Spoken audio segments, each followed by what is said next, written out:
Hi, this is Paul. I wanted to talk about my New York Mets. Yeah, I don't talk sports that often on this channel, but that is the option. And I'm a New York Met fan, and we've lost 7 straight games. We lost 3 games, got swept by Tampa Bay Devil Rays, got swept by the Braves, who I cannot stand.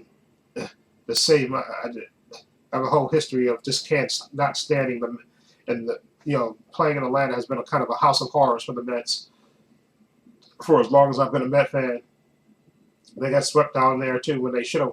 They actually should have won at least, excuse me, one of the games with Tampa. They had a lead. They blew it. Same thing with game one with Atlanta. They should have won that game. They had a 4-1 lead and coughed it right back up and lost. And now they played the Phillies yesterday and they got destroyed. It was like 4-2. It was 2-2. Then it was 4-2. Then it just got. I think the final score was 10-2. Just got ridiculous. And a lot of reasons people saying it was the pitching. Kodai Senga got hurt. Trying to cover first when Pete Alonso threw the ball. We had a leak for, so now he's probably not going to come back until August, probably. And so, and now the only good thing is that we got Frankie Montas and Sean Manaea coming back. Although Frankie Montas should be coming back next week when the Mets are home playing the Braves for four games. Although Frankie Montas has been getting lit up in the minor leagues. I know yesterday Sean Manaea had a good outing down in spring training and pitching for AAA. So he looks good, but I don't know about Frankie Montas because they said he's been getting lit up. You do the rehab starts and stuff to build yourself back up so you can come up and throw at least 5 innings. But Frankie Montas has been getting lit up, and that's another thing. David Peterson, the general manager of the Mets, he has a philosophy of not giving pitchers big contracts, but I think you need at least one ace. And I guess Sean Manaea technically would be the ace for us because he had a great career year last year for us. But and I wanted them to try to get Corbin Burns, who signed with Arizona, and now he's getting Tommy John surgery. So I guess that wouldn't have worked out right for the Mets. But I still think you need one good veteran, stud on your and your pitching staff, rather than have all these. They're famous for having this pitching lab, which supposedly can fix bad pitchers and stuff. And but I still think the Mets should. I understand his philosophy of not wanting to give pitchers because pitchers, and when they serve, you give them a big long contract, and they get hurt, and then, like I said, if they would have signed Corbin Burns, he's having Tommy John surgery right now, so that worked out for them. But I still think they have pitching depth, they have bodies and stuff, but I still think you need quality as well as quantity. You need quality starters, and I'm hoping that Frankie Montas is going to pitch good when he comes up, but you never know. He signed a 2-year contract, I think. He was in the Brewers organization, so David Peterson has a history with him. But like I said, he's been getting lit up in AAA, so I can't even imagine what he's going to do when he faces professional players on the major league level. What he's going to do? Just pray he can pitch good.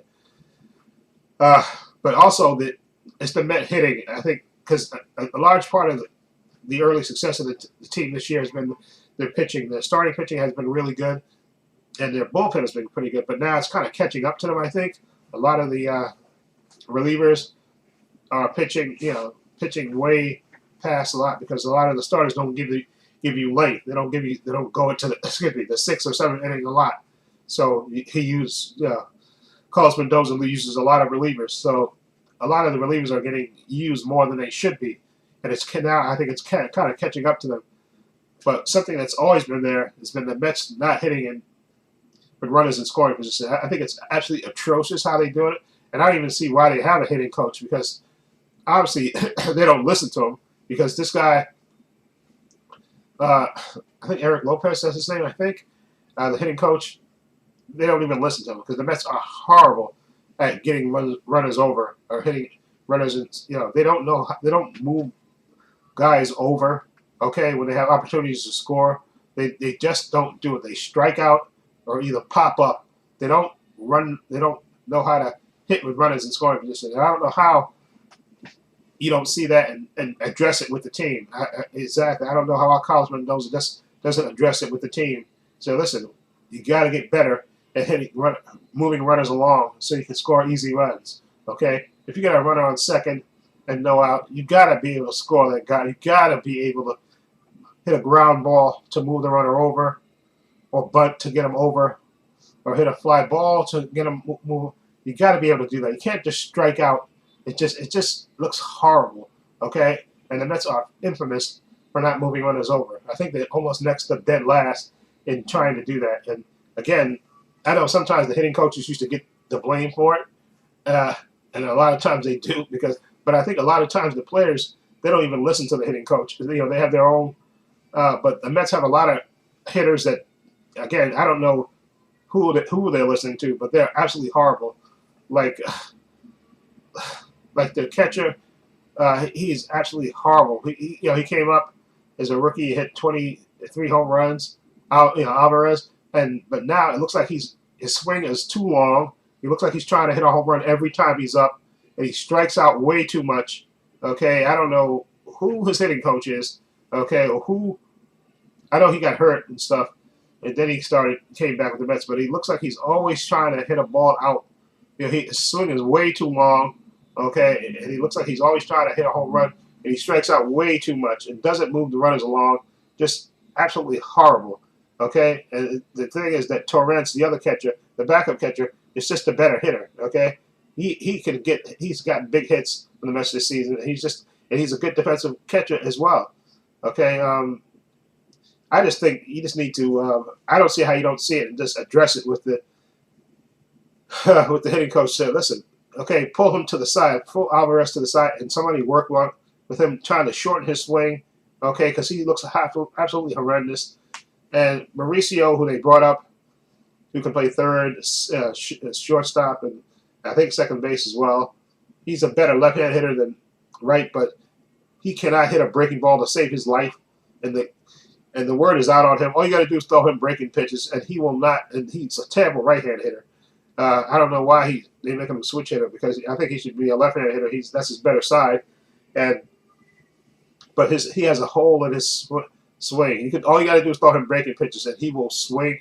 And he looks absolutely horrible. It's like nobody ever told him how to hit a breaking pitch, which is absolutely horrendous that he got as far as AAA and not know how to hit a breaking pitch. Maybe in the minor leagues they throw more fastballs than breaking pitches, but he looks absolutely horrendous and lost at the plate trying to. He looks horrible. I'm sorry, just horrible. And Brett Beatty has kind of cooled off. He was when he came up, he was okay. He was good, actually pretty good. He's hit a bunch of home runs, and then he got sent down, and then he got brought back up, and he was good for a little bit. But now he is just horrendous. Just not. He plays a good defensive third baseman and stuff, but he just, again, I think Brett Beatty you could actually work with and get him to be a decent hitter. And then of course we got Mark Ventos, who got hurt. He was having a slow sophomore season because he won the job, and he actually was pretty good last year.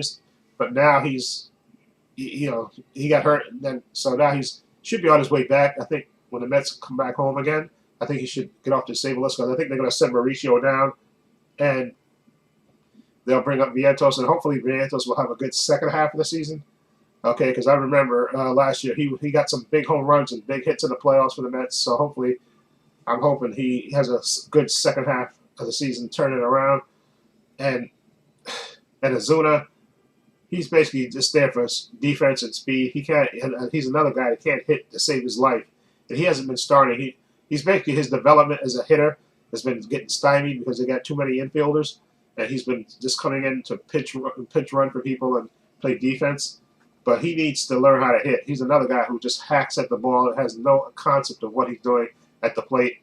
Okay, if he could just be a decent hitter, and his brother is a stud. So I don't know why. Maybe if he works with the Met coaches or something, or even messes with his brother. His brother's a way better hitter than him. He's just a hacker. He's just a hack with a bat. Okay, and I thought exactly he was going to get sent down, because I thought Mauricio was going to do good when they brought him back up. But Mauricio's been whiffing left and right and looking horrible on breaking pitches. He just completely lost at the plate. and I think he's going to be sent down when Vientos comes back up, and Azuna's going to stay up. Well, actually, Azuna should go back down to again. I think because he could play. He could play more and then work on his hitting. But the Mets need him for his being a backup. He can be the backup shortstop and backup second baseman, and plus he got speed. Because Jose Siri is not coming back. They said he had a setback, the backup center fielder who got hurt. So they say he's not coming back anytime soon. So you need somebody that can steal bases, and unfortunately, Azuna is it on the Mets. So, like I said, hopefully the Mets will snap out of this funk, okay, and try to win at least 2 of these games with the Phillies, today's game, and hopefully tomorrow's night's game, and then come home and win those. And try to win. The Mets will have a good record at home. Hopefully, they can win 3 out of 4 when they play the Braves at home. I'm hoping they can do that. But Paul Blackburn and Frankie Montas is going to be 2 of the starters when the Mets come home. So heaven help us if they can win those games that they pitch, because they just Paul Blackburn he had that one good start against the Dodgers, but other than that he's been horrible. And Montas, like I said, Frankie Montas has been getting lit up. Okay, at home, excuse me. He's been getting lit up when he's been at home. So, and in the minor leagues when he was doing his rehab starts, he's going to be lit up. So, heaven help us if he can, when he comes back and starts for us, that he can pitch decently. Okay, him and Minaya is coming back. Minaya is going to come back, I think, before the All-Star break, and they say he probably could have 2 starts. And they said he had a great last start at AAA. So. I have no problem with him because I think he's a professional pitcher. He's been there before, so he knows. Frankie Montas is the one I'm worried about. Okay, so like I said, I don't know if they're going to fire the hitting coach. I don't think the Mets will do that because I don't think they're the type of organization to do that. But they have to do something about the lousy hitting of runners in scoring position. It's absolutely horrendous the way they don't do it.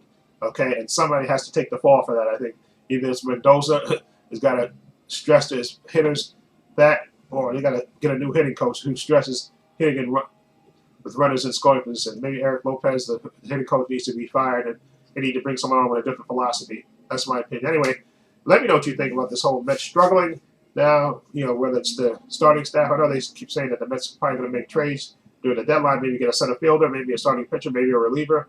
I think we need help in both positions, in all 3 positions, so we'll see what happens. Anyway, in the description box, I have links to my Facebook, my Twitter, my Instagram. Also, have a link to my main channel, Trepacer, as well. Also, have a link down below to my Patreon. My Patreon's only $5 tons of content on there, tons of unedited content on there, over 200 videos on it, 5 different categories.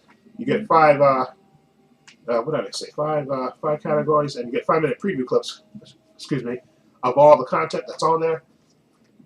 Okay, follow link, it'll take you to my Patreon page. Also, have a link down below to my merchandise store. As you can see, I'm wearing my Trepacer logo. That's my logo for my YouTube my YouTube channel. I also have the spherical circles. That's the other logo that I have. I have it on t-shirts, hats, sweatshirts, hoodies, water bottles, teddy bears. Okay, for men, women, unisex. Follow link. It'll take you to the merchandise store. Also, okay, so follow link. It'll take you to the store. Also, please give this video a thumbs up. It helps the channel, and I truly appreciate it. Also, hit the subscribe, hit the notification bell, so you know when I upload new content to this channel. And this is Trepacer saying so long. No, this is Paul saying so long. Take care.